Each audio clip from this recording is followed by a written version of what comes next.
Hola a todos, espero que se encuentren muy bien.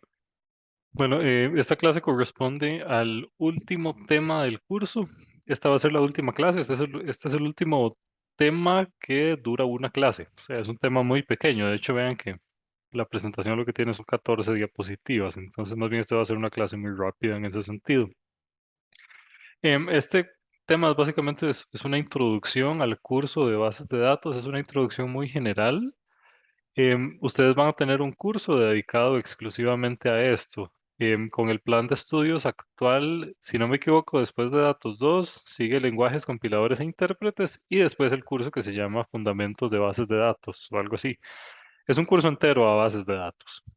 Entonces, en este tema lo que pretendemos es hacer una introducción muy simple, muy básica a este tema de bases de datos en general.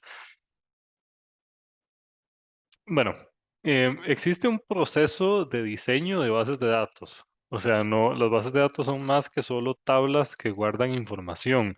Dependiendo del tipo de consultas que usted vaya a realizar, de la información que vaya a guardar, dependiendo de qué tan confidencial es esa información, cosas de ese estilo, el diseño cambia, las consideraciones cambian. Entonces, em, lo que queremos decir acá es que este es un proceso complejo, es todo un tema. De hecho, ustedes llevando el curso de bases de datos, no es que están preparados para diseñar bases de datos muy complejas, digamos. Esto requiere de mucha experiencia, mucha expertise en este sentido. Esto es todo un tema, pero sí existe un proceso de diseño para bases de datos con una serie de reglas que cumplir. Como les digo, depende de la información que ustedes estén guardando en la base de datos, el tipo de consultas que vayan a realizar, si esto va a correr sobre un sistema embebido, si va a correr sobre un servidor o así. Entonces, todo cambia dependiendo de que el tipo de bases de datos que usted tenga. Bueno, básicamente una base de datos es cualquier forma en la cual ustedes estén guardando y organizando información. De hecho, las bases de datos pueden ser tan simples como un archivo TXT, un archivo separado con coma o algo así, para guardar cosas, digamos, no tan importantes, cero confidenciales, pero un TXT, digamos, un archivo de texto plano, podría verse como una base de datos. Sin embargo, bueno, existe eh, la manera formal de hacer bases de datos es utilizando un motor de bases de datos. Existen varias opciones en el mercado, esto va cambiando con el tiempo. Por ejemplo, están las bases de datos SQL, uno de los motores de bases de datos más comunes se llama MySQL o MySQL.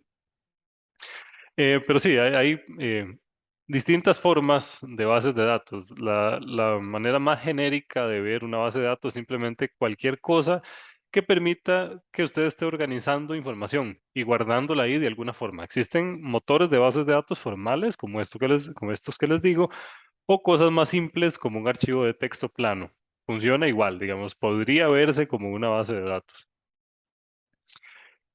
Em, Un ejemplo de bases de datos, bueno, hay un montón, pero por ejemplo, los bancos utilizan bases de datos extensivamente, cosas como los hoteles, una aerolínea, eh, cosas un poco más grandes como Amazon o cualquier plataforma de compras en línea. También acá dentro de nuestro país, en muchas de las instituciones utilizan las bases de datos en una forma muy tradicional. Pensemos, por ejemplo, en el Tribunal Supremo de Elecciones, que tiene una cosa llamada padrón electoral.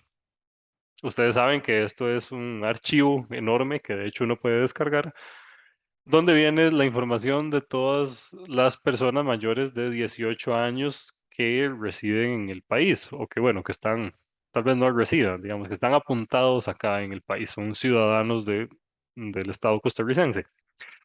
Em, el Tribunal Supremo de Elecciones, digamos, tiene esa base de datos, es enorme, tiene como, no sé cuántos, 6 millones de personas, tal vez, o algo así.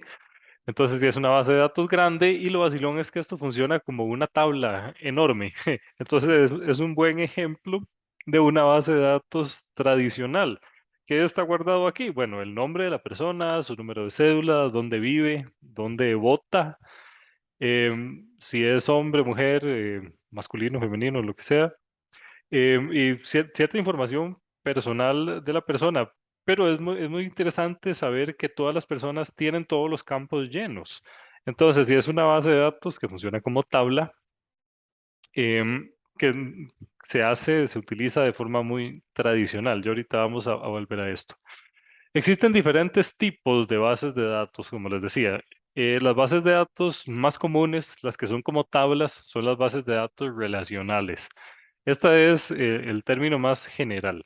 Hay otras que se llaman bases de datos orientadas a objetos, bases de datos distribuidas, bases de datos no SQL. Estas normalmente se utilizan en sistemas embebidos y hay otro montón de cosas. Hay otro montón de cosas, pero estas son como las más normales, las más tradicionales, las bases de datos relacionales. De hecho, bueno, toda esta presentación se va a centrar en este tipo de bases de datos común, digamos. En una base de datos relacional, los elementos están organizados en tablas y cada tabla tiene sus columnas y tiene sus filas. Las columnas son los datos que vamos a llenar, las filas em, son cada una de las entradas que tenga esa base de datos. Algo interesante es que también yo puedo combinar diferentes tablas para obtener diferente tipo de información. Yo puedo unir las tablas, hacer búsquedas sobre más de una y así. Entonces, si no son tablas que están aisladas una de otra, yo puedo combinar esta información para crear algo de inteligencia, para crear búsquedas más inteligentes. En las bases de datos relacionales, como les digo, es la forma más primitiva, más simple de bases de datos y esto se ve como un documento de Excel, digamos. Volviendo al ejemplo del Tribunal Supremo de Elecciones, supongamos que la base de datos del padrón electoral se ve como esto. Digamos que aquí tenemos la cédula, aquí tenemos el nombre. Bueno, esto probablemente está así. Primer nombre, segundo nombre, primer apellido, segundo apellido. También tiene una cosa que se llama conocido como, eso probablemente esté por ahí. Em, Lugar de votación y bueno, probablemente tenga más columnas por ahí. De momento vamos a quedarnos con estas. Y bueno, se ve una tabla como, digamos que la tabla se va a ver como así.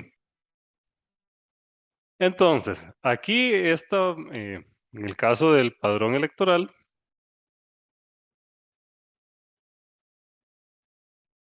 esto lleva tilde.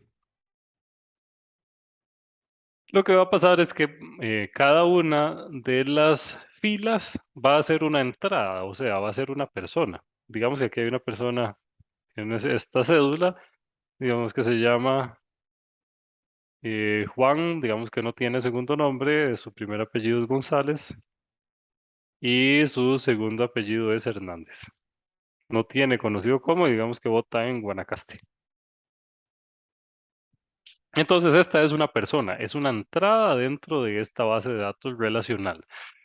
Lo que pasa con los otros tipos de bases de datos que no son relacionales, lo que pasa es que las cosas no se comportan como una tabla, sino son estructuras ahí un poco más extrañas. La información no está tan bien agrupada como en una tablita.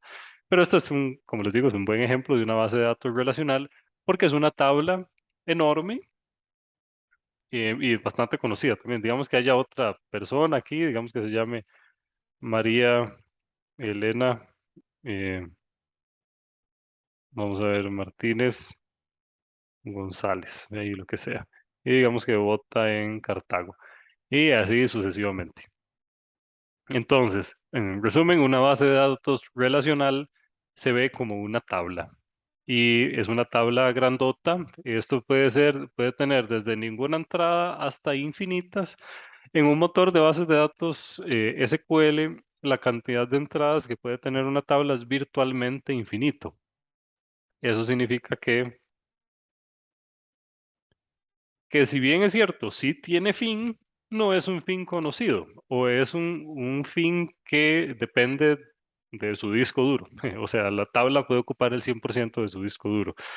Entonces, usted puede tener desde cero entradas hasta infinitas entradas. Digamos, no existe ni máximo ni mínimo en una tabla de bases de datos SQL.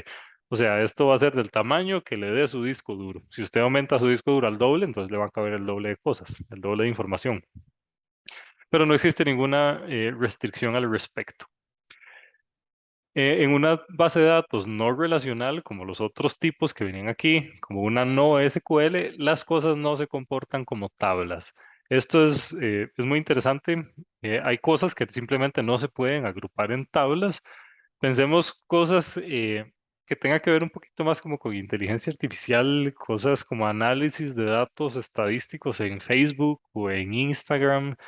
em, la, la cantidad de publicaciones a la que usted le da like, el tipo de publicaciones y así, son cosas que uno no puede meter en una base de datos relacional, en una tabla. Son cosas que uno no puede agrupar en una tabla.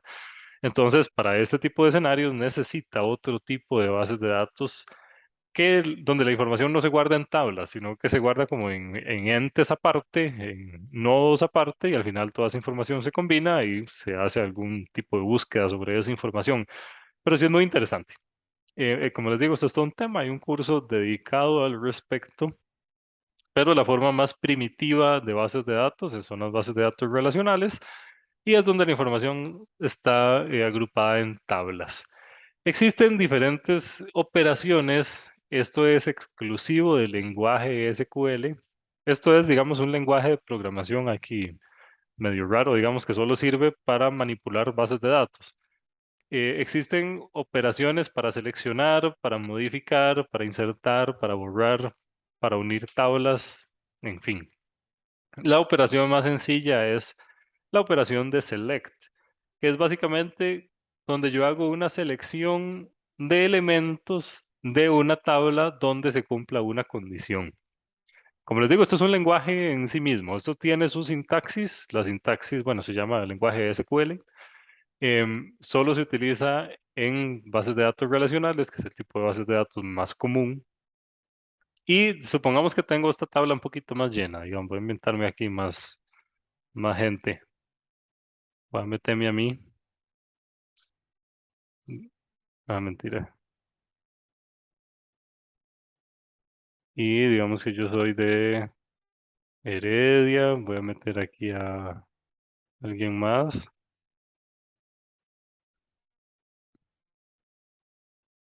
Em,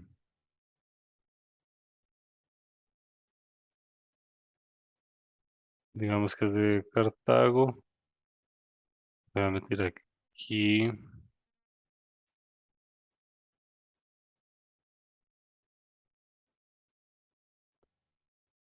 em,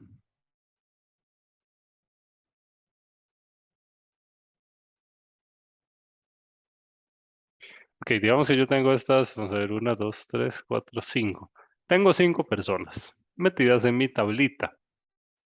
Yo podría hacer un select aquí muy interesante, digamos.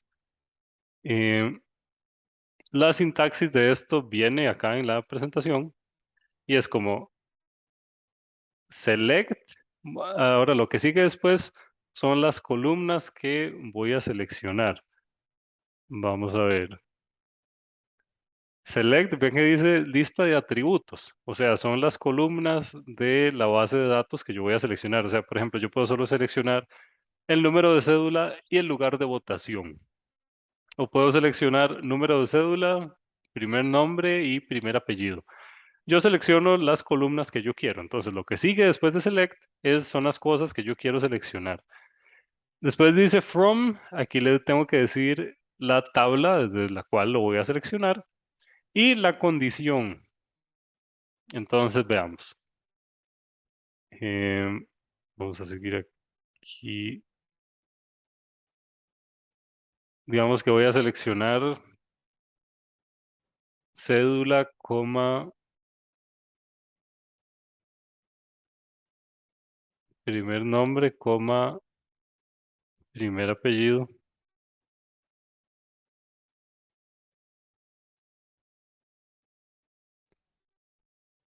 Después sigue from. Ah, mi tabla tiene que tener un nombre. En este caso, mi tabla no tiene ningún nombre, entonces eso está mal. Tengo que ponerle un nombre a esta tabla. Digamos que el nombre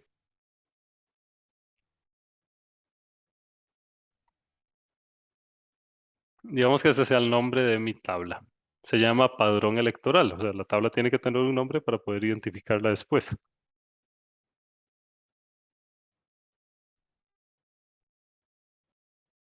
Y después sigue la condición. Si ustedes, por cierto, si ustedes corren esto dejándole la parte de condición vacía, lo que les va a devolver es toda la tabla entera. Porque ustedes están diciendo, seleccione la cédula, el primer nombre, el primer apellido de padrón electoral, donde, y le están dejando vacío. Esto es una sentencia válida, por cierto, y lo que les va a devolver es, les va a devolver estas cédulas de aquí, les va a devolver el primer nombre y el primer apellido de toda esta gente que está aquí. De todos, o sea, no se filtró ninguno porque la parte de where yo la dejé vacía, la condición la dejé vacía. Entonces, bueno, eso es una sentencia válida, solo que no tiene condición, devuelve todo, o sea, no hay ningún filtro al respecto. Y ahora sí, sí le voy a poner condición, le voy a decir dónde, veamos, donde segundo apellido sea igual a, vean que hay dos Hernández, dos personas que tienen el segundo apellido Hernández. Entonces, si yo ejecuto esto, lo que me va a salir es lo siguiente. Me va a salir la cédula, el primer nombre y el primer apellido de esta persona de aquí y de esta otra persona de aquí. Veamos, cédula, primer nombre, primer apellido. Sí, cédula, primer nombre, primer apellido. Esto que está marcado en verde sería el resultado de ejecutar esta sentencia que tengo aquí. Si ustedes hacen algo aquí diferente, digamos, mm, digamos que ustedes le introducen una condición que no existe. Digamos que usted diga, primer nombre es igual a Teresa, digamos. Entonces vean que no hay ninguna persona cuyo primer nombre sea Teresa. Eso significa que esta no es una consulta válida. Bueno, sí es una consulta válida, es una consulta cuyo resultado es vacío. Entonces, simplemente no vamos a retornar a nadie. Pero bueno, esta es la sentencia select, es la más simple de todas. Es realmente eh, fácil, fácil de entender. Ahora, aquí ustedes pueden seleccionar las columnas que ustedes quieran. En este caso yo estoy seleccionando tres, ustedes pueden seleccionarlas todas, pueden seleccionar una. Se ocupa al menos una para que el resultado tenga sentido. Pueden poner condición, pueden no poner condición y pues sí, eso es a grandes rasgos esta sentencia de select. Pero no es la única. Hay otra que se llama insert, que lo que hace pues es insertar un valor. Y vean qué interesante, uno tiene que especificar las columnas en las cuales va a insertar la gente.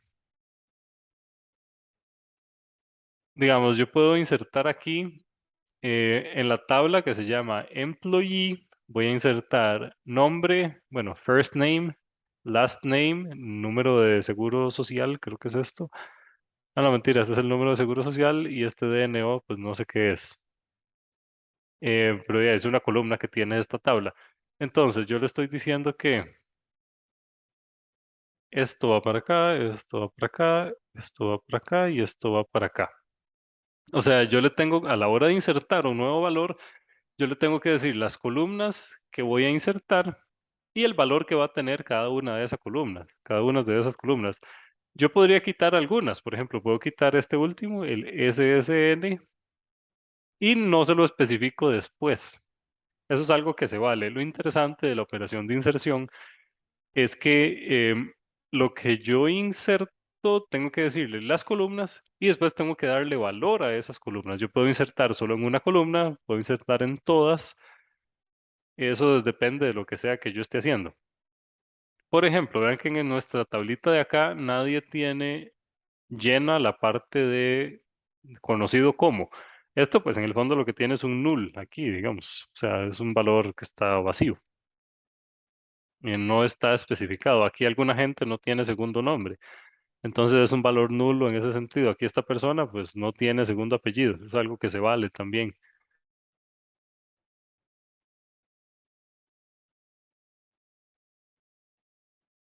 La operación de delete, pues bueno, como su nombre lo dice, es vamos a borrar algo de una tabla en específico. Entonces la sintaxis de esto es delete from, nombre de la tabla, where, condición. Ustedes pueden hacer algo muy loco, y de hecho, ustedes pueden hacer algo como esto. Delete from padrón electoral,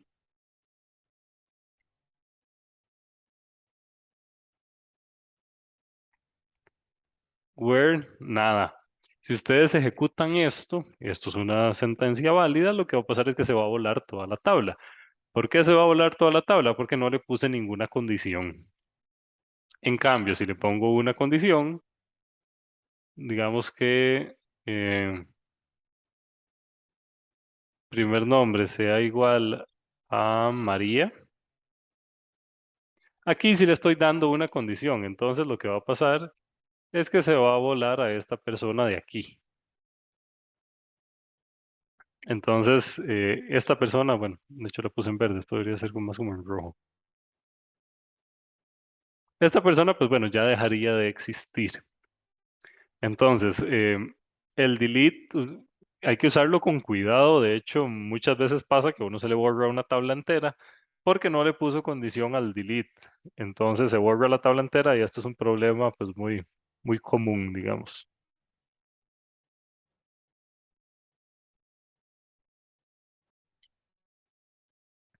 Hay una para hacerle actualizaciones a la información que yo tengo. Simplemente actualizo, digamos que esta persona, en lugar de tener este primer nombre, yo se lo puedo cambiar a otro. O le puedo llenar este valor que no se lo llené al puro inicio. O le puedo llenar el segundo apellido que no se lo llené al inicio. Eso es algo que se puede hacer utilizando la sentencia de update. Aquí está. Es update, nombre de la tabla. Le vamos a decir set, lo que voy a poner, dónde y una condición. Y existe una operación muy interesante que es que yo dos tablas las puedo unir y puedo hacer consultas sobre ellas. Esto, lástima que casi no se ve. Pero supongamos que tengo una tabla A, una tabla B y tengo alguna información en común que es la que a mí me interesa entre esas dos tablas.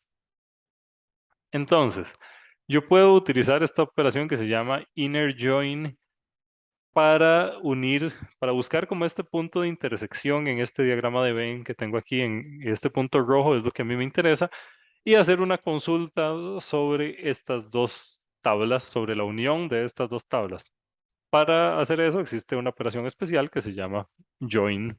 Hay inner join, hay outer join, o sea, como para buscar más bien esta otra parte, la parte que aquí está marcada en blanco, o sea, la parte que no es común entre A y B también se puede. Pero estas sentencias de join para lo que sirven es para unir varias tablas y buscar información sobre esas varias tablas que yo estoy uniendo. Básicamente, supongamos que tengo aquí el padrón electoral, tengo por aquí otra tabla que contiene otra información, digamos. Entonces yo quiero hacer una búsqueda sobre ambas tablas a la misma vez. Por ejemplo, digamos que tenga aquí una tabla del Registro Nacional de la Propiedad. Entonces, digamos que tengo aquí esta otra tablita. Y bueno, esta tabla lo que me va a decir es la cantidad de bienes que están inscritos a mi nombre, digamos cosas como carros o así. Em,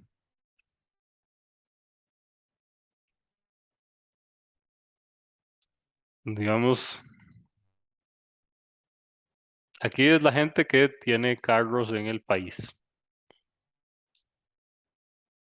Entonces, digamos que esta primera persona lo que tiene es un Toyota Hilux.